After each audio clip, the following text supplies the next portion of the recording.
오늘 뭐 아무도 안 오실 것 같은데, 그죠?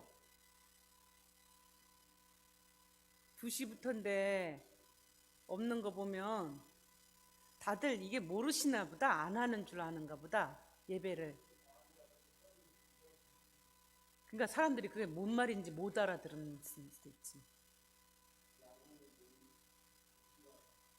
3시로 다들 착각하는 거 아니에요? 주보 잘 안 봐 사람들 그런 것까지 막 자세하게 어떤 면에서. 그러면 이제 지난번에 3시 했으니까 이번에도 3시에 하려니를 생각하나 보다.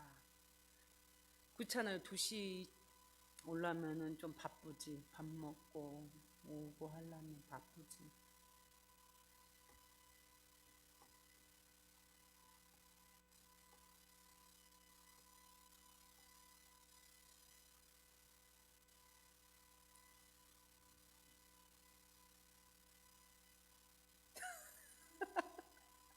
다들 안 하는 줄 아시는 거 아닌가?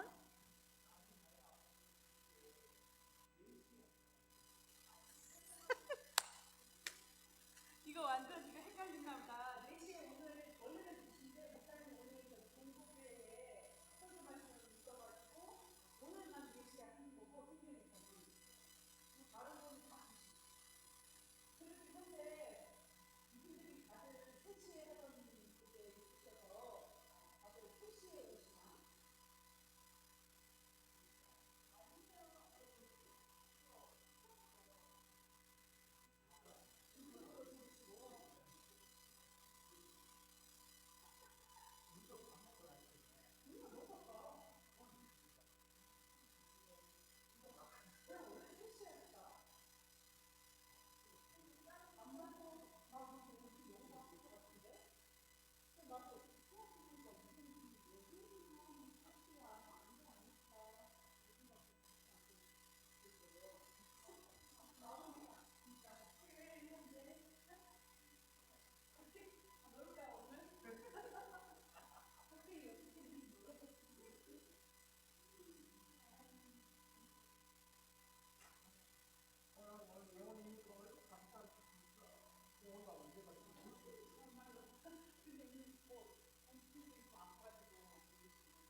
아이고 코로나요. 이게 참 우리를 완전히.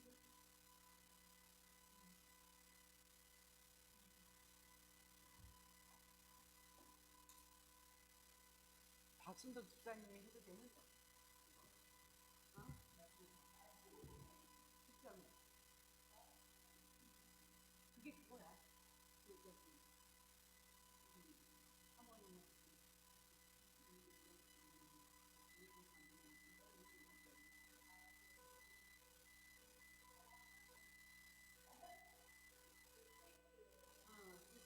이해수 사모님 이해수 사모님 하신 그 내용을 바탕으로 이렇게 좀 말씀판을 만들어가지고 하시는 건데 뭐 똑같아. 그냥 거의 그냥 무슨 문자를 그런데 내가 자료 다 넘겨주면 그거 하면 되지. 내가 그 자료를 한번 다음에 말씀의 삶을 듣고 하시다면 공부도 해야지. 그따고 하고 돌아가면서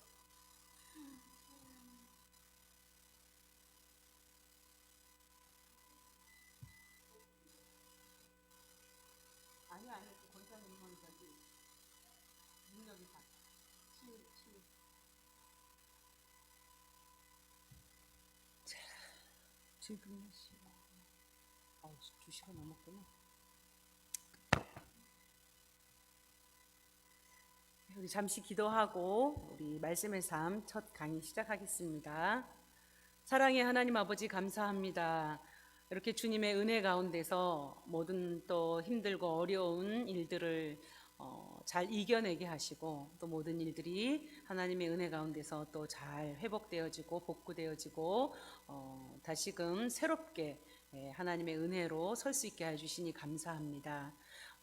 주님, 힘들고 어려울 때마다 우리가 의지할 곳은 오직 하나님밖에 없음을 우리가 다시 한번 기억하면서 주님의 말씀을 더 붙잡고 주님 앞에 나아가고자 합니다. 주님, 이 말씀의 삶 우리가 12주 동안 또 함께 공부하는 동안에 말씀의 진리를 우리가 어떻게 더 우리 마음 가운데 잘 이해하고 받아들일 수 있는지 또 깨달을 수 있도록 이 말씀의 삶을 통하여서 하나님께서 역사하여 주시옵기를 간절히 바라고 원합니다.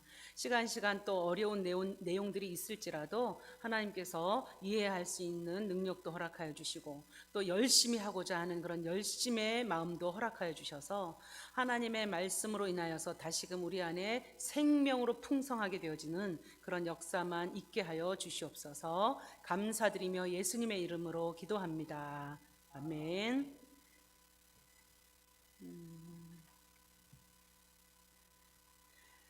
앞으로 우리가 12주 동안에 이제 말씀의 삶을 통해서 함께 만나게 되는데요.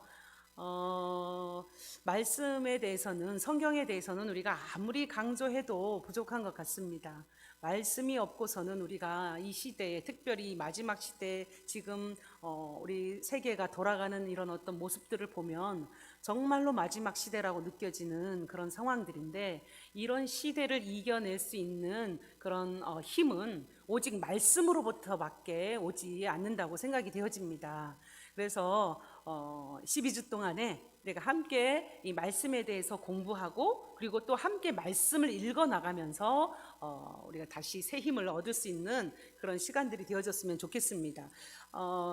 말씀이요, 하루에 4장씩 읽으면 1년에 1독을 할 수 있고요, 8장씩 읽으면 2독을 할 수 있겠죠. 그래서 우리가 앞으로 지금 9월달, 10월달, 11월, 12월 한 이제 4개월 정도가 남았는데, 이 4개월 동안에 우리가 함께 공부하면서 말씀을 올해 안에 다시 한번 일독을 하겠다, 이미 일독을 하신 분들은 다시 한번 또 일독하겠다는 그런 목표를 가지고 함께 읽었으면 좋겠고, 아직 말씀을 일독도 하지 못하신 분은 이번 기회에 이 말씀의 삶을 함께 공부하면서 이 넉 달 동안 한 10장 정도씩 읽으면 되지 않을까 싶네요. 그죠? 한 10장 정도씩 읽으면서 일독을 하겠다, 이렇게 목표를 가지시고 결단하면서 말씀을 읽어나가면서 함께 공부하면 굉장히 유익한 시간이 되리라고 믿습니다. 자, 우리가 이렇게 말씀이 굉장히 중요하고 말씀이 참 우리에게 필요하다는 것을 잘 알지요. 그런데 이 말씀을 우리가 읽는 것이 참 쉽지 않은 것 같아요. 자, 우선 우리 베드로전서 1장 23절에서 25절 말씀 한번 같이 한번 읽어볼까요? 베드로전서 1장 23절에서 25절 말씀입니다. 함께 읽어보겠습니다.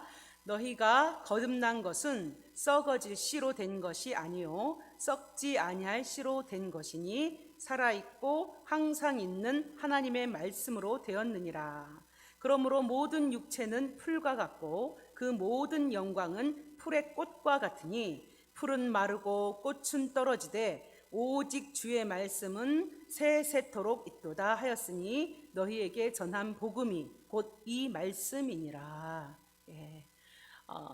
말씀이 살아있다고 되어 있습니다. 그렇죠? 살아있고 항상 있는, 세세토록 있는 이 하나님의 말씀으로 우리가 거듭났다라고 말씀하고 있죠. 그래서 우리를 새롭게 하는 것은 오직 말씀밖에 없습니다. 이 모든 것이, 세상의 모든 것, 이 세상 모든 것이 다 풀의 꽃과 같이 다 시들어 버리고 없어질 것이지만 하나님의 말씀은 영원토록 세세토록 있다고 하셨는데, 이 말씀을 늘 가까이 할 때 우리 마음속에 생명력이 늘 있게 되고 건강하게 되고 살아있는 그런 하나님의 백성으로 그렇게 살아갈 수 있게 될 줄을 믿습니다. 그런데 우리가 이렇게 이 말씀이 중요성을 알고 말씀이 참으로 우리가 또 사모하는 마음도 있는데, 그럼에도 불구하고 말씀을 잘 읽게 되지가 않습니다.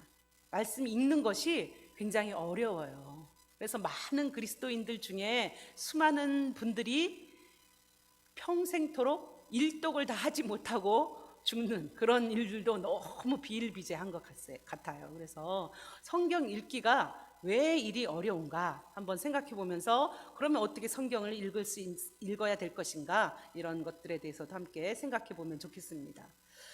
먼저 성경이 우리에게 어렵게 다가오고 읽기가 어려운 이유는요, 이 성경이 이야기가 지금 2000년대를 살아가는, 2020년을 살아가는 우리에게 있어서 굉장히 동떨어져 있는 생소한 말씀, 생소한 이야기라는 그런 느낌 때문에 그런 것 같습니다. 신화가 같이 느껴지고 동화같이 느껴지는 거예요. 하나님이 말씀으로 천지를 짠하고 창조하시고 막 아담과 이브 하와 이런 이야기들, 이런 것들을 이야기하면, 에덴 동산 이야기하면 신화, 그건 동화, 이런 식으로 느껴지기 때문에 굉장히 이 말씀이 나의 삶에 적용되어지기보다는 동떨어져 있는 그런 느낌을 들게 하기 때문에 이 말씀이 읽기가 어려워지는 것 같습니다. 그리고 또 두 번째로 성경의 이 목록이 그 사건이 일어난 순서대로 일목요연하게 쫙 이렇게 편집되지 않았어요. 그래서 거기에서 오는 어려움이 또 있죠. 즉 스토리가 이어지지 않는 것입니다. 지금 내가 읽고 있는, 이렇게 성경을 펴서 읽는데 내가 읽는 본문이 지금 어디에 이어지는 사건인지 헷갈리는 경우가 너무나 많지요. 그래서 그 시대, 그 사건을 어떻게 이해해야 하는지 어렵게 느껴지기 때문에 성경 읽기가 어려운 것 같습니다. 특별히 선지서가 더 그렇죠. 이 선지서, 도대체 이 선지자는 어느 시대에 누구를 향하여 왜 이런 말씀을 하고 있는지 이해하기 어려운 경우가 너무나도 많습니다. 그래서 선지서를 읽을 때 그냥 글자만 읽는 경우가 많지요. 그냥 나쁜 놈들한테 그냥 막 하나님께서 심판을 선포하시고 이스라엘 백성들에게 또 그렇게 하지 말라고 경고하시는구나, 이 정도로만 이해하고 이렇게 그 말씀의 진짜 뜻을 이해하고 받아들이기가 어려운 그런 것들이 많은 것 같아요. 그래서 성경을 읽는 것이 또 어려운 이유 중에 하나입니다. 그리고 또 마지막으로 성경의 어떤 그런 지명들, 굉장히 생소하잖아요. 우리가 안 들어봤던 그런 생소한 지명, 그리고 지리, 역사, 이런 것들을 우리가 잘 모르기 때문에 그 성경 읽는 것이 어려운 경우가 많습니다. 성경의 지리적인, 역사적인 그런 어떤 배경, 문화적 배경 지식이 없기 때문에, 부족하기 때문에 오는 그런 성경을 읽는 데 어려움이 생기게 되는 것입니다. 그래서 이런 어려움들을 우리가 가지고 있기 때문에 이 성경을 어떻게 하면 더 쉽게 읽을 수 있는가, 그런 것들을 우리가 생각하면서 읽어야 되겠죠. 자, 그렇게 하기 위해서 첫 번째로 우리가 해야 할 작업은 바로 성경을, 글씨가 좀 너무 작은가요? 지금 보이세요? 그러면 이제 이 성경을 좀 더 쉽게 읽기 위해서는 성경을 시간 순서대로 배열하고 그 순서대로 읽어 나가면 굉장히 이해하는 게 편리합니다. 그래서 이것을 말씀의 삶 우리 이 과정에서는 길 만들기라고 합니다. 그래서 성경에서 이렇게 쭉 관통하는, 사건이 이어지도록, 스토리가 이어지도록 쭉 이렇게 길 만들기 작업을 해서 이해하고 성경을 읽으면 굉장히 헷갈리지 않고 이렇게 쉽게 읽을 수 있게 되겠죠. 그리고 또 두 번째로 성경의 저자이신 성령님의 관점을 알고 읽어야 합니다. 그렇게 하면 쉽게 읽을 수 있습니다.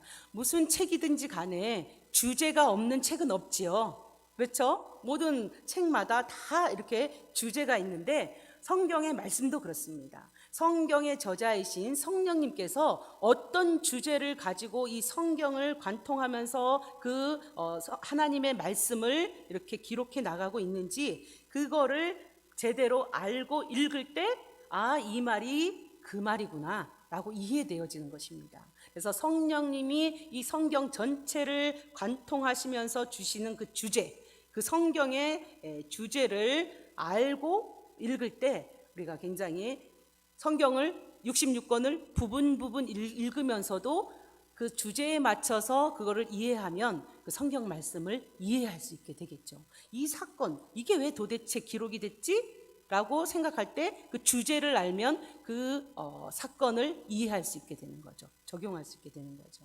그래서 이 작업을 우리 말씀의 삶에서는 엔진 달기라고 합니다. 엔진이 있어야 달리잖아요. 그런 것처럼 성경을 읽어 나갈 때도 이 성경을 관통하고 있는 이 주제를 제대로 이해하고 읽으면 엔진을 모터를 단 그런 것처럼 성경을 쭉 이렇게 달려나가면서 읽어나갈 수 있게 되는 것이죠. 예, 그리고 아까 말씀드렸던 것처럼 성경은 구체적으로 어떤 시대, 인물, 지리적 배경을 가지고 있는 그런 실제 사건을 다룬 말씀이라는 거죠. 그래서 역사적인, 지리적인, 문화적인 배경을 공부해야 이해할 수 있습니다. 그래서 그 말씀들이 더 이렇게 잘 이렇게 이해되어지도록 앞으로 지리적인 것들, 역사적인 어떤 배경들, 그리고 그 시대의 문화적인 배경들 이런 것들에 대해서도 함께 공부해 나가면서 우리가 말씀을 읽어 나가게 될 것입니다. 예, 그리고 또 마지막으로 가장 중요한 것이 바로 말씀을 구체적으로 나 자신에게 적용하며 읽는 것이 중요합니다. 그렇죠? 이 성경 말씀은 로고스예요. 로고스, 즉 객관적인 하나님의 말씀입니다. 우리 모두에게 주시는 하나님의 말씀인데 이 로고스의 말씀이 나에게 개인적으로 하나님이 주시는, 나에게 적용하도록 주시는 말씀, 즉 레마의 말씀이 되어야 이 말씀이 진짜 나의 것이 됩니다. 그렇죠? 아무리 로고스의 말씀, 이렇게 이런 말씀 저런 말씀 쭉 있다라고 하더라도 그 어떤 한 말씀이 나에게 와서 가슴에 팍 꽂히면서 그 말씀이 하나님의 음성으로 나에게 주어지지 않으면 그 말씀이 은혜가 되지 않습니다. 그래서 레마의 말씀으로, 즉 나에게 주어지는 말씀으로 적용하면서 읽을 때에 우리가 이 말씀을 제대로 이해하고 그리고 듣고 순종하며 읽어나갈 수 있게 되는 것이죠. 그래서 늘 말씀을 읽을 때 이렇게 기도하는 게 중요한 것 같아요. 하나님, 이 말씀을 통해서 나에게 주시는 말씀은 무엇입니까? 하나님, 이 시점, 이 상황, 이 나의 삶 속에서 이 말씀이 나에게 하시는 그 의미는 무엇입니까? 라고 물으면서 기도하면서 읽는 것이 굉장히 중요합니다. 이게 말씀을 그냥 통독해야 되니까 1년에 한 번 내가 통독하리라 결단했으니까 그냥 쭉 읽어 나가는 거, 그것도 물론 이제 안 하는 것보다 낫지만 말씀을 읽을 때마다 오늘 나에게 주신 말씀이 무엇인지에 대해서 기대하고 그러면서 기도하면서 들을 때에 이 말씀이 진짜 나의 말씀이 되어지고 살아있는 말씀이 되어지는 것입니다. 예, 우리가 앞으로 이렇게 성경을 읽어 나갈 것입니다. 자, 그러면 우리가 또 성경을 읽는 우리의 바른 자세에 대해서도 한번 좀 생각해 볼게요. 자, 성경은 하나님의 계시입니다. 예, 계시라는 말이 좀 어렵죠. 그러니까 우리가 하나님을 알아가는 방법이 굉장히 참으로 다양하지요. 예, 자신의 경험을 통해서 각각 개인들이 자신의 경험을 통해서 이렇게 하나님을 알아갑니다. 근데 그것은 참으로 이렇게 소경이 그 집채만한 그 큰 코끼리를 이렇게 만지면서 코끼리를 이해하는 것과 같은 비슷한 현상의 그런 이해함입니다. 그래서 우리가 하나님의 말씀을 알려면은요, 하나님이 우리에게 오셔서 계시하셔서 보여주실 때에 우리가 말씀을 알 수 있게 되는 것이죠. 이해할 수 있게 되는 것이죠. 이것을 이제 계시라고 합니다. 하나님께서 이 계시를 어느 한순간 어느 한 사람을 통해서 쫙 보여주시고 전달해라, 이 성경 말씀을 그렇게 하시지 않으셨어요. 조금씩 조금씩 그 당신의 그 백성들과 또 역사 속에서 하나님의 주권을 행사하시면서 인간과의 그 관계성 속에서 자신을 드러내 주시고 그리고 또 이렇게 나타내 보여주셔 오신 것이죠. 이것을 이제 계시의 점진성이라고 합니다. 그러니까 구약의 시대에는 하나님의 계시를 요만큼 알았어요. 근데 이것이 이제 시대가 지나면서 점점점 계시가 열리면서 이렇게 나선형으로 점점점 이렇게 크게 열리는 것, 이것을 이제 계시의 점진성이라고 할 수 있습니다. 하나님께서 이렇게 1500여 년의 시간에 걸쳐서 이 성경이 어느 한순간에 뭐 며칠 동안 누군가가 앉아서 이제 쫙 기록한 것이 아니라고 말씀드렸죠. 1500여 년의 시간이 걸렸습니다. 그리고 저자는 한 40여 명의 그 저자들이 각자의 그 다른 시대 그리고 다른 직업 다른 수준, 뭐 농부도 있고 전직 농부도 있고 어부도 있고 제사장, 학자, 왕 이런 다른 사람들을 사용하셔서 이 성경을 기록하게 하십니다. 10년만 지나도 강산이 변하고 10년만 지나도 세대 차이가 나잖아요. 그죠? 조금 이렇게 우리가 나이 차이가 나면 확실히 세대 차이가 나는 게 느껴지는데, 그런데 이 수많은 그 오랜 시간 동안 그 많은 사람들을 통하여서 그 오랜 그 1000년이 넘는 그 시간을 통하여서 성경이 기록되었는데도 불구하고 이 성경의 내용이 전혀 충돌하거나 엇갈리지 않습니다. 이 말씀이 저 말씀에 위배되지 않습니다. 유기적으로 이 말씀이 잘 통일되어 있는 것을 볼 수 있죠. 이것은 불가능합니다. 인간이 그렇게 하려면 그것은 절대적으로 이 인간 세상에서 인간이 하려고 하면 이것은 불가능한 일입니다.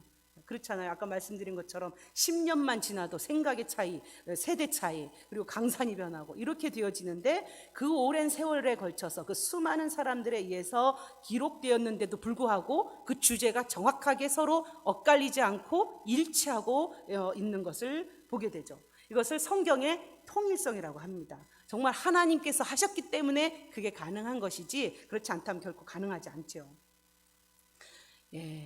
그리고 또 이 하나님의 이 성경 말씀이 하나님의 말씀이라는 또 증거 중에 하나는 말씀은 반드시 성취된다는 것입니다. 구약의 예언 332개의 예언이라고 어떤 학자는 말했는데 이 332개의 예언이요 실제적으로 실현되었습니다. 성취되었습니다. 그러니까 예언이 성취되어지는 것을 봤을 때 이 말씀은 성경은 하나님의 말씀이라는 것이 굉장히 명백하다는 것을 볼 수 있습니다. 하나님의 말씀이기 때문에 성취되어지는 것이죠. 자, 세상의 종교들 이슬람의 그 경전이 뭐죠? 코란이죠. 코란도요 어떻게 그 계시가 주어졌죠? 코란이라는 그 코란경이 바로 마호메트라는 그 사람이 어느 날 신에게 혼자 그 계시를 다 받아 적었다는 겁니다. 그러니까 마호메트가 지어낸 거예요. 마호메트가 그 계시를 혼자 신에게 받았다는 겁니다. 그리고 또 몰몬경 아시죠? 몰몬교의 몰몬경, 이거는 조셉 스미스 주니어라는 사람이 어느 날 땅속에서 발견한 어떤 책 원본을 영어로 번역한 것이 몰몬경이라고 합니다. 어느 한 사람에 의해서 창시된 것, 기록된 것이 바로 그런 종교들이라는 거죠. 그런 성경이라는 거죠. 그런 것을 어떻게 이렇게 목숨 걸고 믿을 수 있는지 모르겠습니다. 오직 성경만이 하나님의 계시의 말씀으로서 하나님의 그 섭리 가운데 완성되어진 말씀이라는 것이 이 성경이 기록되어진 과정들을 보는 것, 그리고 그 예언에 성취되어진 것만을 봐서도 이 성경만이 정말로 하나님의 말씀이라는 것을 우리가 알 수 있죠. 자, 그리고 두 번째로 우리가 말씀을 읽을 때에 이 성경은요 읽을 때에, 즉 읽어야만 하나님의 말씀으로 깨달아지는 그런 책입니다. 그 벤허라는 그 기독교 서적을 쓴 작가 류 웰리스 장군 이야기를 몇 번 드렸었는데, 이 사람이 처음에는 원래는요 성경을 반박하는, 하나님을 반박하는, 기독교를 반박하는 책을 쓰려고, 그래서 유명해지려고 했었던 사람입니다. 그래서 그렇게 하려면 먼저 성경을 알아야, 성경을 읽어야 그렇게 그런 책을 쓸 수 있기 때문에 성경을 읽기 시작했다는 거죠. 그런데 그 성경을 읽기 시작한 지 얼마 안 돼서 말씀을 읽을 때에 그 사람이 하나님을 만난 겁니다. 아, 이게 정말 하나님의 말씀이구나, 살아계신 하나님의 말씀이구나 라는 것을 말씀을 읽으면서 깨달아 버리게 되고, 그리고 나서 이제 그 기독교를 반대하는 책을 쓰려고 하다가 벤허라는 정말로 위대한 그 역작, 그 기독교 역작을 써내게 된 것이죠. 이처럼 성경은 읽을 때에 하나님의 말씀으로 깨달아지는 그런 말씀입니다. 그러니까 무조건 피고 읽으시면 돼요. 읽으면, 읽기 시작하면 하나님을 만나게 되고, 그 하나님의 말씀이 우리 가슴에서 살아 역사하면서 하나님의 말씀이 우리 가운데 역사하게 되는 것입니다. 자, 그리고 성경은 또 이렇게 저렇게 자신이 쪼개서 읽을 수 있는 책이 아닙니다. 내가 성경을 쪼개는 것이 아니라 성경이 나를 쪼개어 주시는 책입니다.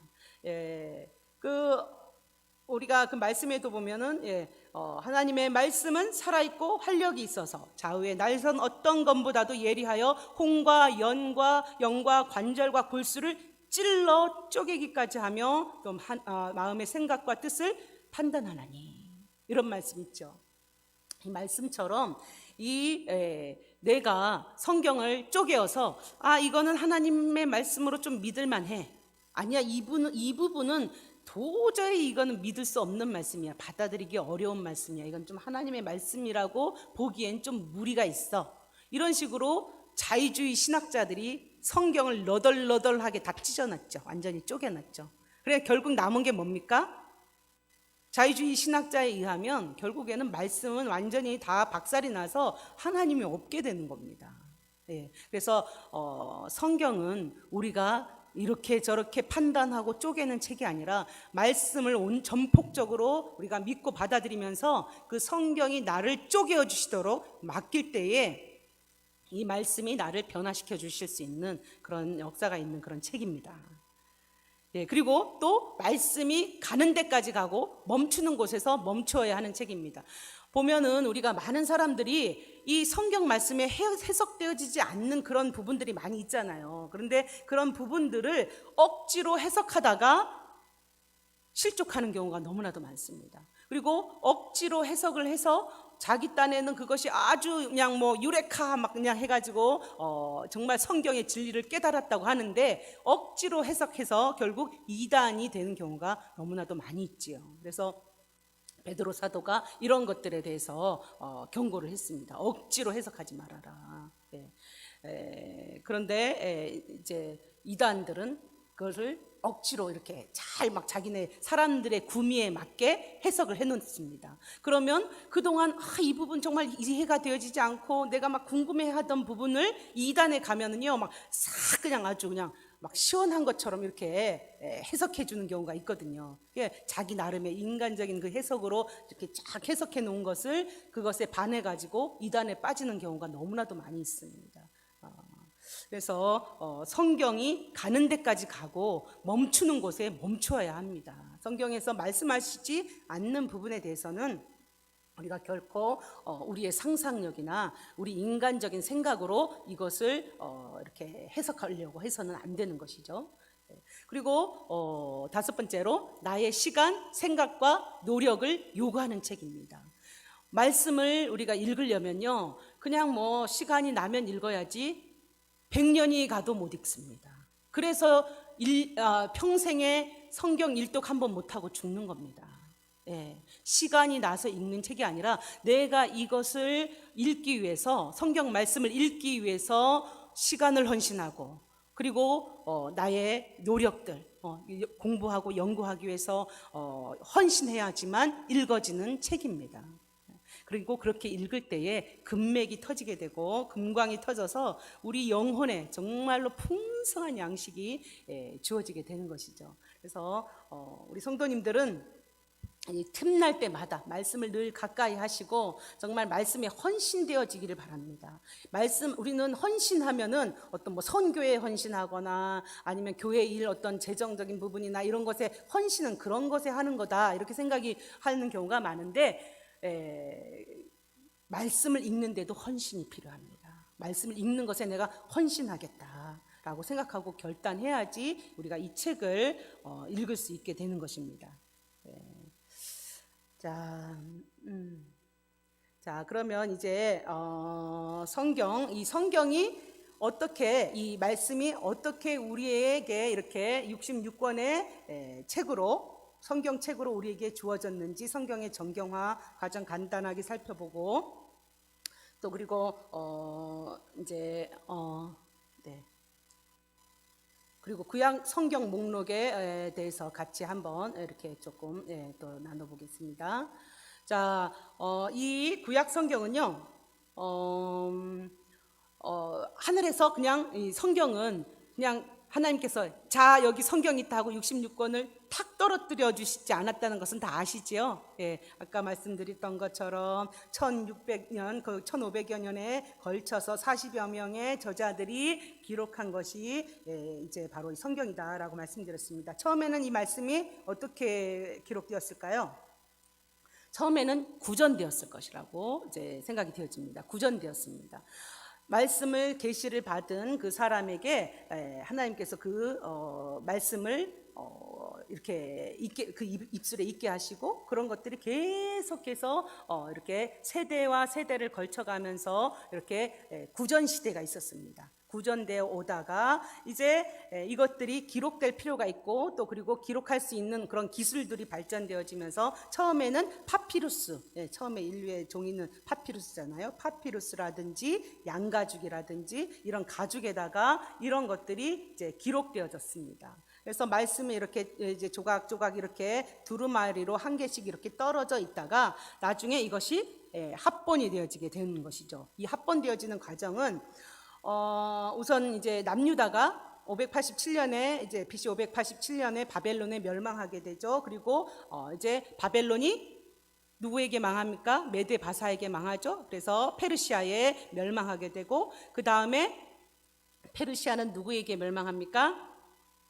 그리스 헬라 제국인 알렉산더 대왕에게 이제 멸망하면서 헬라 제국이 들어서게 되죠. 그런데 이 알렉산더 대왕이 급작스럽게 이렇게 단명을 하게 되죠.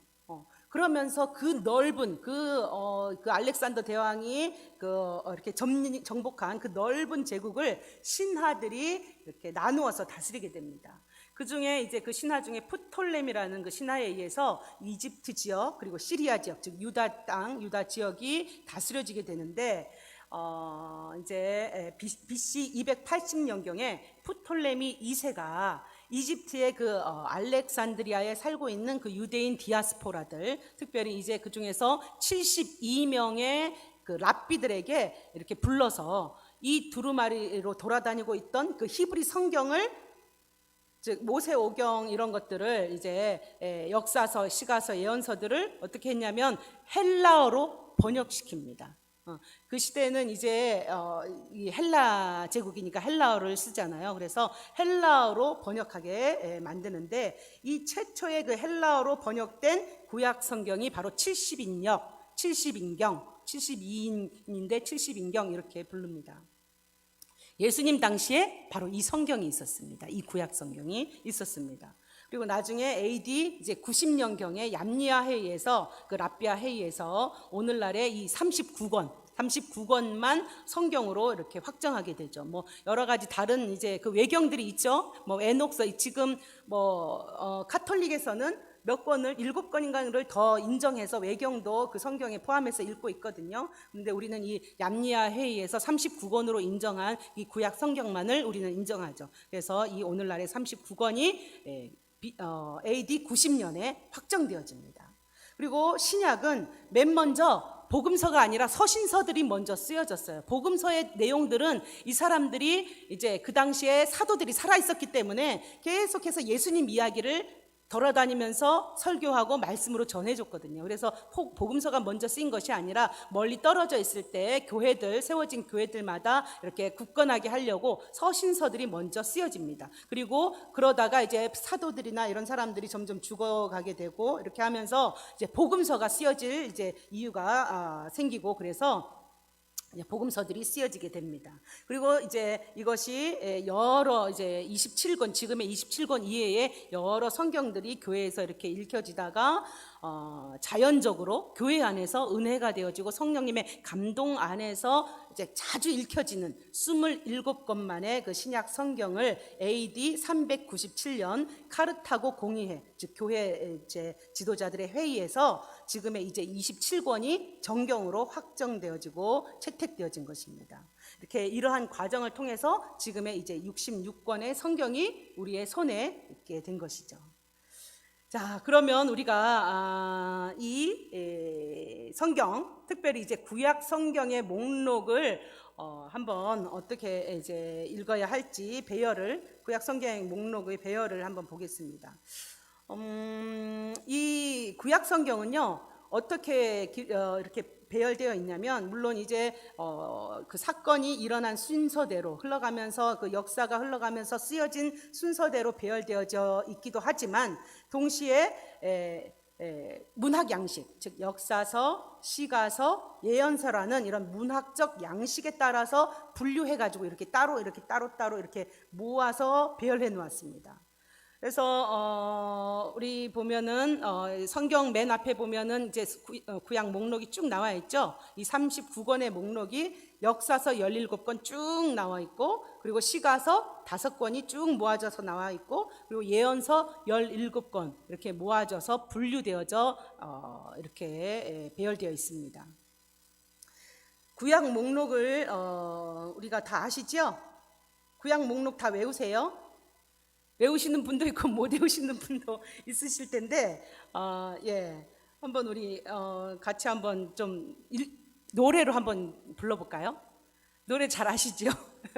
한번 같이 한번 불러보면서 구약, 물론 이제 시대 순으로 이렇게 역사 순으로 앞으로 우리가 쭉 재배열할 부분도 있긴 하지만 이 구약 목록을 외우는 것이 굉장히 중요합니다. 그래서 구약 찾으라고 하면 한참 헤매다가 포기하거나 이렇게 하시지 마시고 구약 목록을 쭉 외우고 있으면 찾기도 아주 쉽고 좋습니다. 한번 우리 같이 한번 불러볼까요?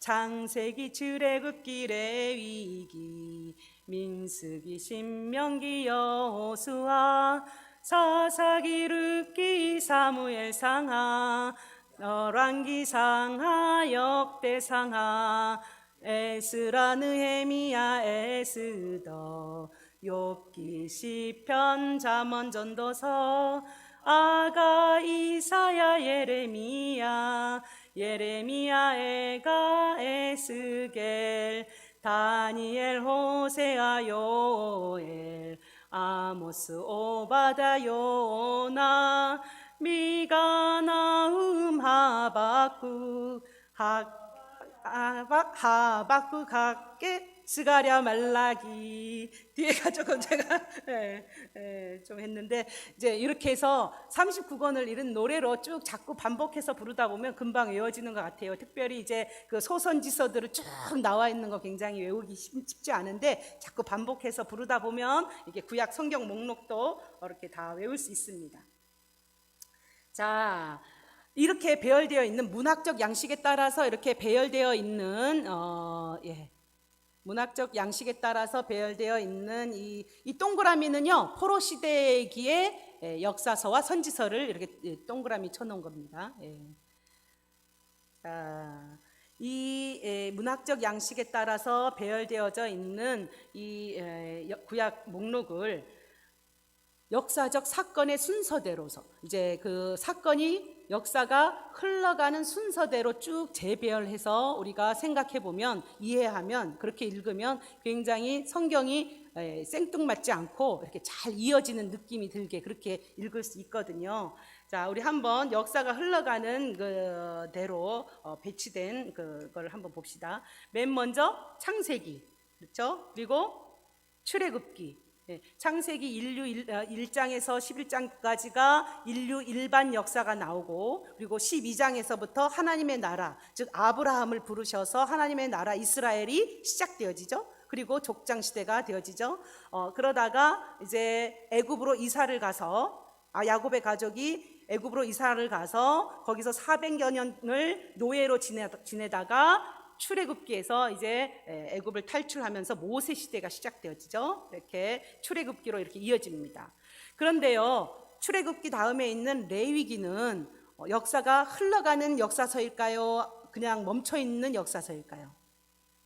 멈춰 있죠. 그렇죠. 레위기는 어떤 말씀이에요? 이제 시내산에서 하나님과 언약을 맺은 이스라엘 백성들이 이제 하나님의 백성으로서 어떻게 살아야 할 것인가, 어떤 명령을 지키면 살아야 할 것인가에 대한 지침서가 레위기입니다. 그래서 출애굽기의 부록의 말씀처럼 이렇게 그 부록의 역사서로 이해하면 되는 거죠. 역사가 흘러가는 그런 역사서가 아니고 멈춰 있는 역사서로서 출애굽기 밑에 이렇게 놓고 이해하시면 좋습니다.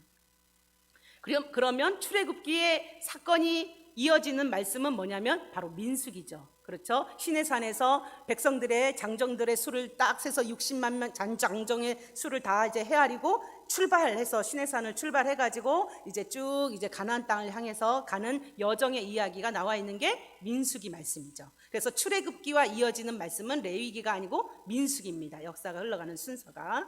그리고 나서 이제 신명기가 나오잖아요. 모세오경의 신명기의 말씀에도 보면은 그 이스라엘이 광야의 생활들이 이렇게 쭉 나와 있는데, 이 신명기 말씀은 역사가 흘러가는 그런 역사서가 아니고, 이 신명기의 말씀은 모세가 이제 백성들을 40여 년 동안 광야에서 인도하고 모압 평지에 다 이제 모였습니다. 모압 평지에 모여서 마지막 죽기 전에 이스라엘 백성들을 향해서, 야, 너희들이 광야에서 이렇게 해서 이런 일들이 있었고 저렇게 해서 하나님이 이렇게 심판하시고 너희들이 이렇게 하니까 하나님이 이렇게 해주셨지 하고, 그러니까 너희들은 어떻게 살아야 돼? 순종하면서 살아라 하고, 모세가 마지막으로 죽기 전에 유언의 말씀처럼 한 설교집이 신명기 말씀입니다. 그래서 이 신명기 말씀은 역사가 흘러가는 그런 역사서가 아니고, 민수기의 그 과정들을 이제 모세가 설교했던 내용,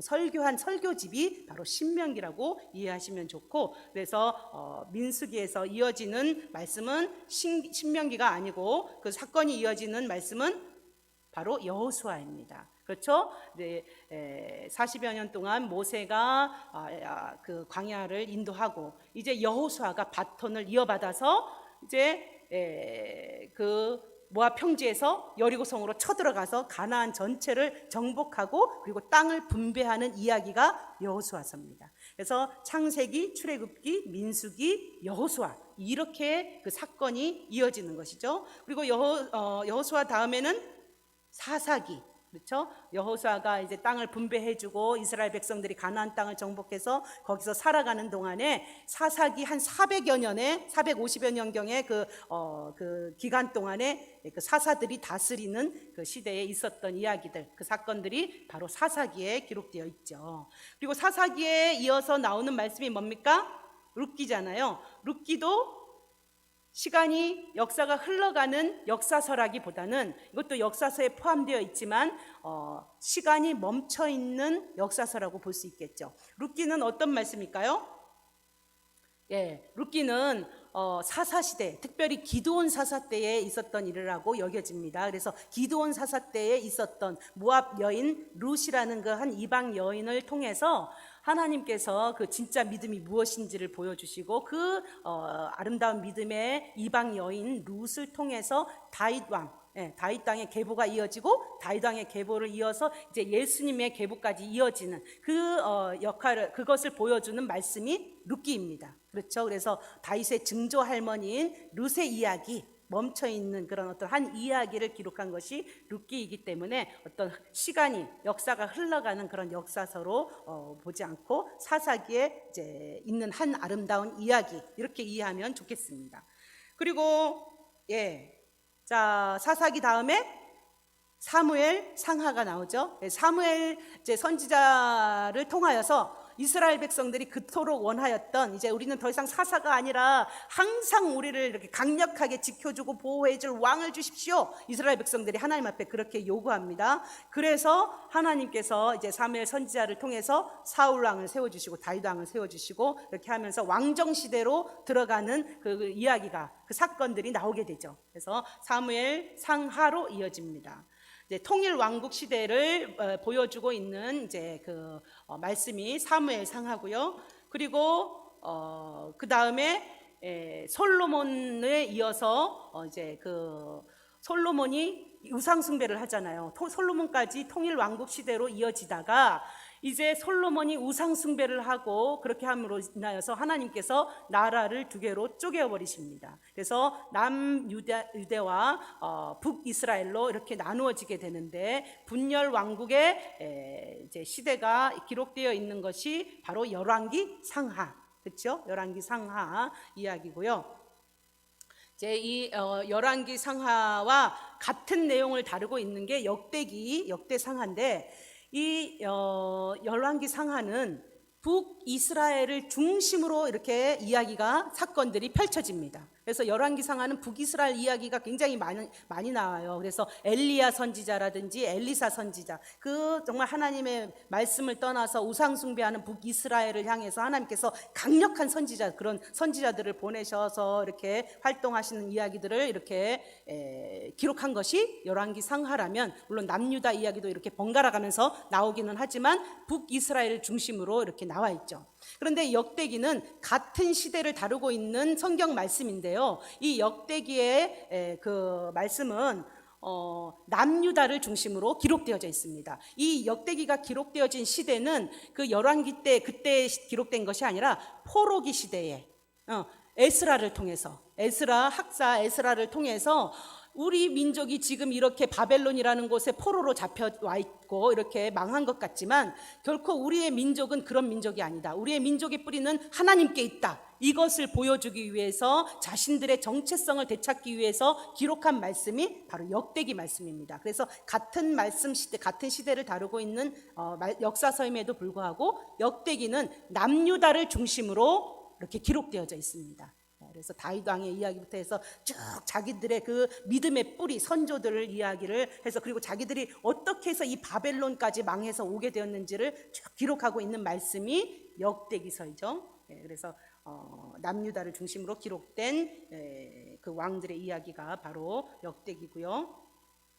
그 다음에 이제 역대기 이후에 이제 바벨론 포로기와 그리고 포로 시대 이후, 귀환한 이후의 이야기들을 다루고 있는 이제 역사서들이 에스라 그리고 느헤미야죠. 예. 그리고 에스더서도 있죠. 에스더는요, 그 포로기 시대에 있었던 저 바사 때의, 바사의 그 나라에 그 있었던 한 이야기. 그래서 그 시대에 그 유대 민족이 다 몰살될 뻔했던 그 사건, 그래서 불임절이라는 것의 유래를 보여주고 있는 그런 한 역사의 이야기입니다. 그래서 에스더는 역사서이지만 어떤 한 시점에 있었던 한 이야기를 다루고 있는 역사서로서 시간이 흘러가는 그런 역사서에 포함되지는 않지요. 그냥 포로기 시대에 있었던 한 사건으로 이렇게 이해하시면 되는 것입니다. 자, 이렇게 해서 뼈대가 완성됐어요. 그러니까 구약 성경의 뼈대는 이거예요. 창출, 민수, 삿삼왕, 데라느. 이게 구약 성경이 그 쭉 역사적 사건이 흘러가고 있는 뼈대입니다. 그리고 그 아래에 기록되어져 있는 그 레위기, 뭐 이런 말씀들, 신명기, 룻기, 이런 역사서, 에스더, 이 네 권의 역사서는 시간이 흘러가지 않는 역사서.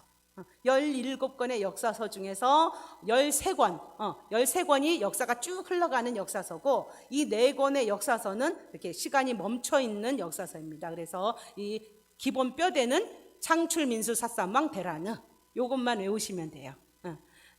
그렇게 하시면 되고, 자, 여기서 라가 에스라인 거 좀 아시면 좋겠어요. 라하고 더라고 되어 있는데요, 우리가 에스라는 스로 되어 있고 에스더는 에라고 되어 있어요. 그렇죠? 그 축약, 우리 성경 그 이름이 그렇게 되어 있는데 여기에서는 그걸 좀 명확하게 구분하기 위해서 에스라는 라, 에스더는 더 이렇게 표현했습니다. 그래서 헷갈리지 않으시면 좋겠고요. 창출민수 삿삼왕 데라는 이것이 기본 구약 성경의 사건이 역사적 사건이 흘러가는 뼈대라는 거 이렇게 기억하시면 좋겠습니다. 자, 여기에 이제 뭐가 남았어요? 시가서랑 예언서가 남았어요. 그렇죠? 그래서 시가서, 자, 맨 먼저 욥기가 시가서입니다. 욥기도 시가서인 거 모르셨죠? 그래서 영어로 보면은 시형으로 이렇게 시처럼 이렇게 시체로 이렇게 딱 이렇게 기록되어 있는 걸 볼 수 있어요. 그래서 시가서에 속합니다. 자, 욥기는 어디에 포함되냐면요, 바로 창세기 시대에 포함됩니다. 욥이 아브라함 시대의 사람이라는 거.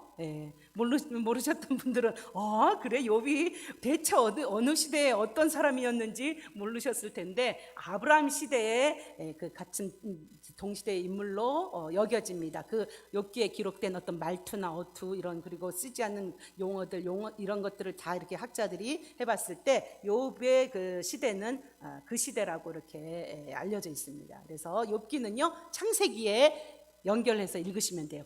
그런 시대적 배경을 이해하시면 좋겠고요. 자, 그리고 또 시가서 중에 시편 있죠. 시편은 사무엘서에 연결해서 읽으시면 좋습니다. 왜냐하면 시편의 대부분의 말씀이 누가 기록했습니까? 다윗 왕이 기록했잖아요. 70 몇 편을 이제 이 다윗 왕이 기록했어요. 그래서 이 시편은 사무엘서, 다윗 왕의 이야기가 나와 있는 다윗이 그 고난의 여정, 그 사울 왕을 피해서 도망 다니면서 지었던 수많은 그 시편들, 이런 것들을 이렇게 그 사건과 그 시대와 연결지어서 그 시를 이해하면 잘 이해할 수 있겠지요. 그래서 사무엘 시대, 사무엘 상하 그 시대에 포함시키면 되고요. 그 다음이 잠언, 전도서, 아가서. 이건 누구의 시가서입니까? 솔로몬 왕이죠. 그래서 솔로몬 왕이 포함된 역사서는 열왕기 상이죠. 그래서 열왕기 상에 맞추어서 이렇게 이해하시면 좋겠습니다. 잠언, 전도서, 아가서. 이렇게 시가서 5권이 이렇게 시대에 이렇게 끼어 들어가는 것을 잘 기억하시고, 그 다음에 이제 선지서의 중에서 12권의 선지서가 어디에 포함되어 있냐면, 어느 시대냐면 열왕기 하에 집중되어 있습니다.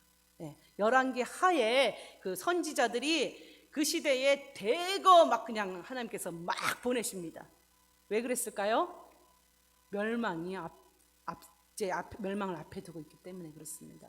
되돌이켜라. 지금이라도 돌이켜라. 계속해서 선지자들을 보내셔서 계속해서 말씀하신 겁니다. 하나님께서 어느 날 갑자기 가만히 있다가 팍 치시지 않으세요.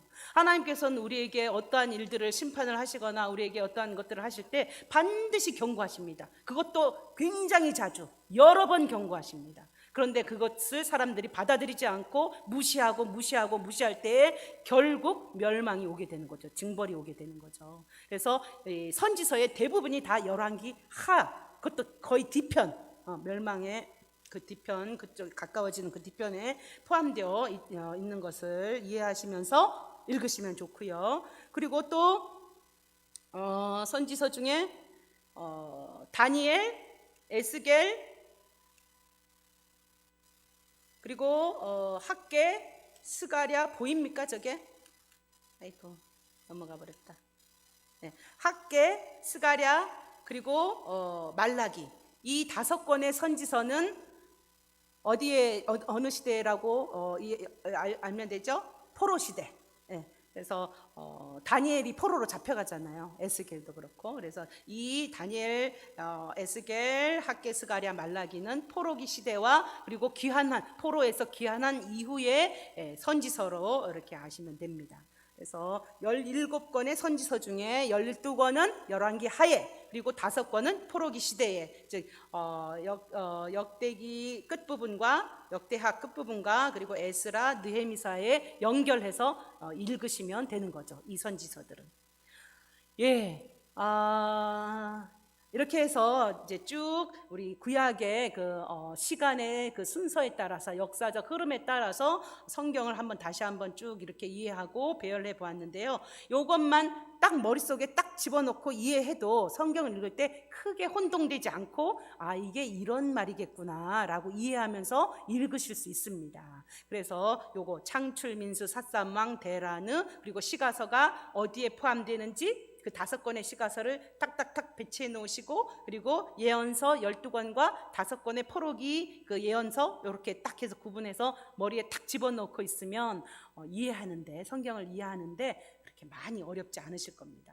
이거 앞으로 계속해서 이 부분은요 반복할 거니까 반복하다 보면 머리에 새겨질 겁니다. 이미 지난번에 많이 해서 또 머리에 다 입력하고 계신 분들도 있을 것이고요. 예. 자, 그리고 이제 이 시간적 배열 순서대로 한번 쭉 봤고요. 이번에 또 중요한 게 뭐냐면 지리적 배경을 아는 것이 굉장히 중요한 것 같아요. 그래서 지도를 이해하는 게 굉장히 중요한데 자, 우리가 이스라엘 나라 하면은 어디 저기 중동 어딘가에 있어 라고 이렇게 생각하시고 그냥 먼 나라 붕 뜬 나라처럼 이렇게 이해하실 수 있는데 지도를 보면서 이렇게 확인하는 게 참 좋은 것 같아요. 잘 보이십니까? 좀 화면이 좀 흐린 것 같기도 한데 보면은 이스라엘이 잠깐만요. 이스라엘이 바로 저 네모, 저 파란색 네모 동그라미 속에 있는 나라가 이스라엘입니다. 가나안 땅. 저 자리가 이 성경의 주 배경입니다. 저기가. 그렇죠? 그래서 하나님께서 이렇게 보면 왜 이스라엘을 선택하셨는지도 지리적으로 보면 보여요. 그렇죠? 봐요. 이스라엘에서 아시아, 유럽, 아프리카 이 3대륙의 딱 중간에 있어가지고 이 이스라엘을 통하여서 하나님의 나라를 이루어가면서 그 하나님의 나라를 온 세계에 열방 가운데 전파하시고자 하시는 전략적 요충지로 하나님께서 선택하신 것이 저 지점이라는 것이 딱 보입니다. 그래서 이스라엘이 바로 가나안 땅이 저 지점에 있고요. 그리고 자 가나안 땅을 확대해서 한번 볼까요? 가까이에서 보면요. 자 왼쪽 편에 지중해가 있습니다. 그렇죠? 지중해가 있고 이 갈퀴같이 생긴 건 뭐예요? 나일강, 삼각지. 저 이렇게 세 개로 된 거는 이렇게 삼각지를 표현한 겁니다. 나일강에서 이렇게 나일강 물이 내려와서 저 삼각지에 쌓이는 거죠. 그래서 저기 밑에가 이집트, 아프리카로 이렇게 이어지는 곳 이집트. 그리고 그 옆에 홍해가 있습니다. 출애굽기에서 홍해를 건너잖아요. 그래서 홍해 이렇게 뱀의 입처럼 이렇게 쭉 벌려가지고 있는 모양으로 있는 게 홍해. 그리고 자, 이 홍해를 지나서 쭉 위로 올라가면 바로 저기 가나안 땅이 있습니다. 가나안 땅은 무엇으로 이렇게 나누어지냐면 요단강으로 요단 동편과 요단 서편으로 나눠지죠. 그렇죠? 그래서 저기 보면 닭다리 같이 생긴 거 있죠. 위에 조그만 그 동그라미 파란색 그 하늘색 동그라미는 뭐냐면 갈릴리 호수입니다. 그리고 밑에 선이 쭉 이어진 건 뭐예요? 요단강입니다. 그렇죠? 그리고 밑에 큰 좀 닭다리 부분 거기는 뭐예요? 사해를 저렇게 해서 이렇게 닭다리라고 생각하시면 돼요. 닭다리 이렇게 있는 것이 이제 갈릴리 호수와 요단강, 사해. 그리고 요단강이 바로 요단 동편, 서편 이렇게 나눠지는데 이제 가나안 땅이라고 하는 지역은 바로 요단 서편 지역을 말씀하시는 겁니다. 하나님께서 아브라함을 통해서 그 자손에게 주시기로 약속하셨던 그 땅이 바로 요단 서쪽 저 가나안 땅입니다. 자, 그리고 그 위쪽으로 쭉 가보면은요, 티그리스 유프라테스 강이 있죠. 저 문명이 어디예요? 메소포타미아 문명, 그렇죠? 메소포타미아 문명. 저 지역이 왜 중요합니까? 아브라함을 하나님께서 부르셨는데 어디에서 부르셨어요? 갈대아 우르. 그렇죠. 아브라함의 본토 친척 아비집이 어디냐면 갈대아 우르입니다. 그래서 갈대아 우르 지역이 저쪽 그 티그리스 강과 유프라테스 강 사이에 있는 우르 땅, 거기입니다. 거기가 아브라함의 고향인데, 거기를 떠나서 이제 아브라함이 저쪽 위에 있는 하란 땅으로 가서 이제 조금 지내다가 거기서 이제 아버지가 거기서 죽고 다시 내려와서 가나안 땅에서 이렇게 왔다 갔다, 애굽도 왔다 갔다 하면서 이렇게 지내게 되죠. 그러다가 이제 야곱 시대에 애굽으로 이민을 가게 되는 거죠. 온 가족이, 70명의 가족이. 자, 이 지도, 이 지도 이제 한번 좀 자세히 보십시오. 자세히 보시고요. 자, 눈을 감아도 이 지도가 떠오르실 수 있게 이렇게 쭉 이제 자꾸 연습하시면 좋은데요. 자, 왼쪽에 호빵같이 생긴 게 지중해. 그 밑으로 뭐가 있습니까? 이집트가 있는데 나일강이 이어지는 그 삼각지와 이렇게 해서 그 삼겹창, 그 뭐라 그러죠? 삼지창처럼 생긴 그 부분이 나일강, 이집트를 말하는 거고, 그 옆에 뱀의 입처럼 이렇게 쭉 벌려져 있는 게 홍해. 그리고 그 위로 가나안 땅이 이렇게 올라가면 가나안 땅이 있는데, 가나안 땅은 요단 서편으로서 요단강이 요단 동편, 요단 서편 이렇게 나누고 있는 거. 그래서 갈릴리 호수, 요단강, 사해. 그 옆으로 페르시아만이 있고 티그리스 유프라테스 강이 있는 그곳이 이제 앞으로 구약 성경에서 이제 이스라엘 백성들과 아주 밀접하게 관련이 있는, 이스라엘 백성을 멸망시킬 이제 그 아수르와 바벨론 제국이 서게 되는 곳이 그 유프라테스, 티그리스 그 강이 있는 그곳. 이렇게 해서 갈대아 우르는, 아브라함이 고향 갈대아 우르는 그 강 사이에 있는 그곳. 맨 저쪽 보이시나요? 우르 땅 보이시죠? 그래서 쭉 보이세요? 여리고성도 보이시는가요? 모압 평지도 보이시는가요? 예. 그래서 저는 저것 좀 외울 때 사해 조금 이쪽에 베델이 있어요. 그리고는 예루살렘이 있고, 그리고 베들레헴이 있고, 그 다음에 헤스본이 있나요? 헤브론이 있나요? 그래서 저는 그렇게 외워요. 베델에서 예배해. 쉽지요? 어느 지점에 베델이 있는지 알겠죠? 사해 조금 이편에 베델이 있습니다. 그리고 예루살렘, 베들레헴, 헤브론,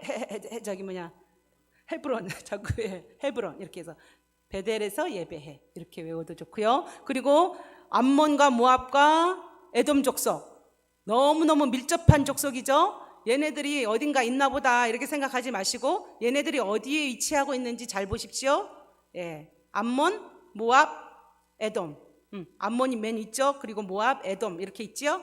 예, 그것도 어떻게 외우시면 되냐면 아모레 이렇게 외우시면 됩니다. 아모레. 옛날 저는 좀 구시대인지 몰라도 옛날 아모레 화장품이 유명했거든요. 그래서 아모레 외우시면 아모레 이렇게 차례대로 암몬, 모압, 에돔 이렇게 있었구나 이렇게 외우실 수 있습니다. 그래서 이 지도가 어느 정도 머릿속에 있으셔야지 성경을 읽을 때 생동감 있게 읽으실 수 있어요. 그냥 읽으면 그냥 어딘가 어떤 곳이 있었겠지 이러면 굉장히 붕 뜬 이야기가 되는데, 그 지명이 머릿속에 탁 떠오르고 그곳이 보이면 말씀을 읽을 때 굉장히 실제적으로 느껴지고 생동감 있게 그렇게 읽을 수 있습니다. 그래서 이 지도 꼭 외워두시기 바랍니다. 제가 오랜 시간 들여가지고 계속 말씀하는데 눈 감고 그냥 허공에다가 한번 그려보세요. 자, 지중해, 그리고 그 밑에 나일강, 그 삼지창으로 생긴 그곳 나일강 이집트, 그리고 그 옆에 닭다리 그리시고 갈릴리 호수 요단강 그리고 사해 그리시고, 그리고 그 옆에가 가나안, 그 옆에가 이제 요단강, 요단 동편. 그래서 거기에 무슨 족속들이 있었습니까?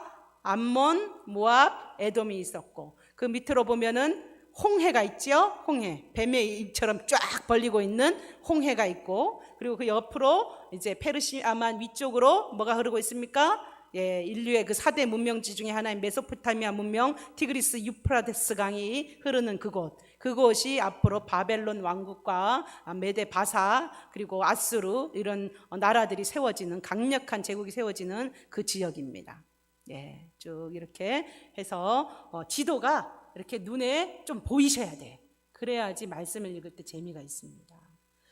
자, 그러면 이 지금의 이스라엘과 주변 국가도 한번 좀 알아볼까요? 자, 어떤 나라들이 있을까요? 이스라엘 보이세요? 저 지중해 옆에 이렇게 아까 호빵처럼 그린 부분 보이시지요? 네, 저기가 지중해입니다. 잠깐만요. 아이고.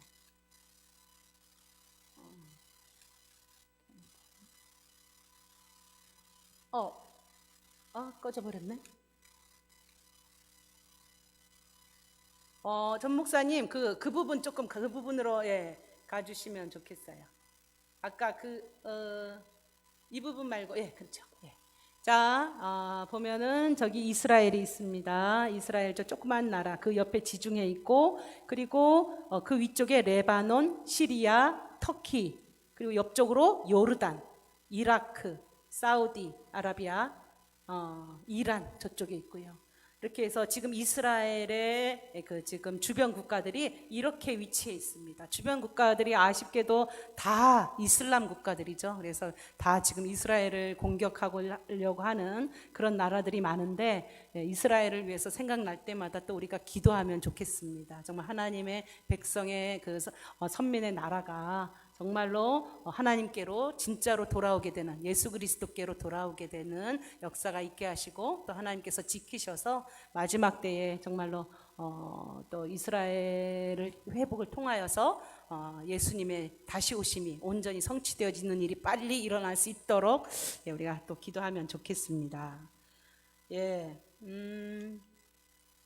요거까지만 하고 오늘 마치고 다음 시간에 이렇게 이어서 이렇게 하도록 하겠습니다. 좀 더 내용이 있긴 한데 1시간 이상 안 하려고 노력하겠습니다. 그래서 오늘 여기까지만 할까요? 자, 구약 역사서를 6시대로 이렇게 우리가 나누어서 이렇게 볼 수 있죠. 자, 창조시대. 창조시대는 창세기 1장에서 11장까지의 말씀으로 인류의 일반 역사. 그래서 하나님께서 에덴 동산을 만드시고 그리고 아담과 하와를 만드시고 그러면서 이제 가인과 아벨의 이야기부터 해서 쭉 그 바벨탑 사건까지 홍수 그 노아의 홍수를 이제 지나서 이제 바벨탑 이야기까지 쭉 나온 게 인류 일반 역사로 창조 시대에 속합니다. 그리고 족장 시대 창세기 12장에서부터 누가 나옵니까?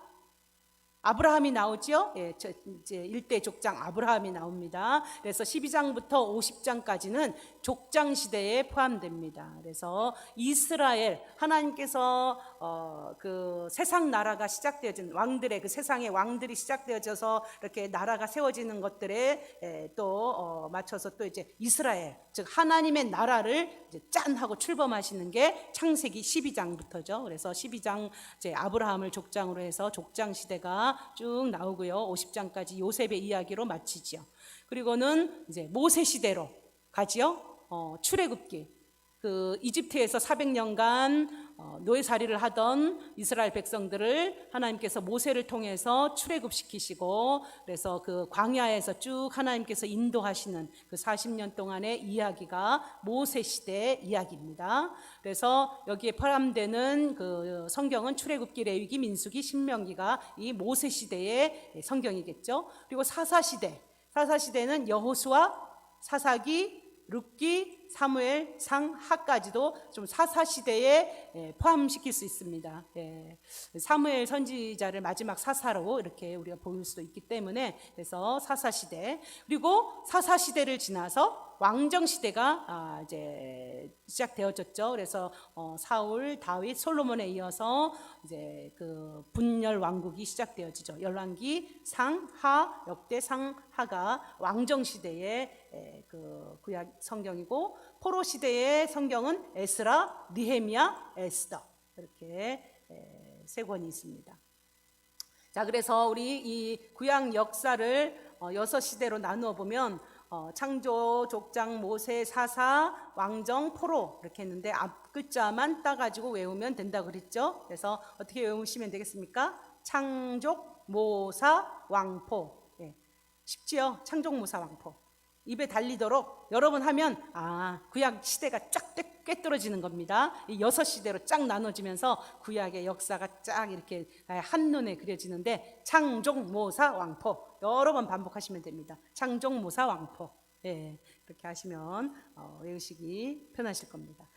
자, 구약 역사서를 우리가 쭉 이렇게 시간대별로 다시 한번 이렇게 재배열해보고, 그리고 또 구약 시대를 6시대로 이렇게 또 나누어서 보고, 지도도 이렇게 좀 봤는데요. 앞으로 반복해서 이런 것들을 계속해서 말씀드리겠습니다. 그래야 이 내용이 탁 머리에 입력이 되어져서 읽을 때마다 이게 헷갈리지 않고 이렇게 읽을 수 있기 때문에 중요한 부분은 이 부분은 계속해서 반복하도록 하겠습니다. 앞으로 같이 이 공부하면서 반드시 성경을 읽으시면 좋겠습니다. 그냥 이거 공부하고 그냥 성경 지식으로 끝나버리면 아무 유익이 없습니다. 성경 지식은 반드시 우리가 말씀을 읽으면서 그 은혜로 체험되어지고 그 말씀이 잘 이해되어지도록 도움이 되기 위해서 우리가 공부하는 것이기 때문에 반드시 말씀을 읽으면서 우리가 같이 이 말씀의 삶을 같이 하시면, 공부하시면 정말 좋겠습니다. 앞으로 이 같이 함께 공부하는 이 시간 동안에 정말 말씀을 통해서 살아계신 하나님을 만나고 그 말씀이 역사하여서 내 삶이 새롭게 변화되어졌다는 그런 간증들이 들려오는 일들이 있기를 기도하겠습니다. 그렇게 소망합니다. 함께 기도하고 마치겠습니다. 사랑의 하나님 아버지, 감사합니다. 오늘 이렇게 또 말씀의 삶 공부를 통해서 우리가 함께 또 앞으로 어떻게 말씀을 읽어 나가야 할지, 그리고 또 말씀을 어떻게 이해해야 할지에 대해서 함께 나누고 공부하였습니다.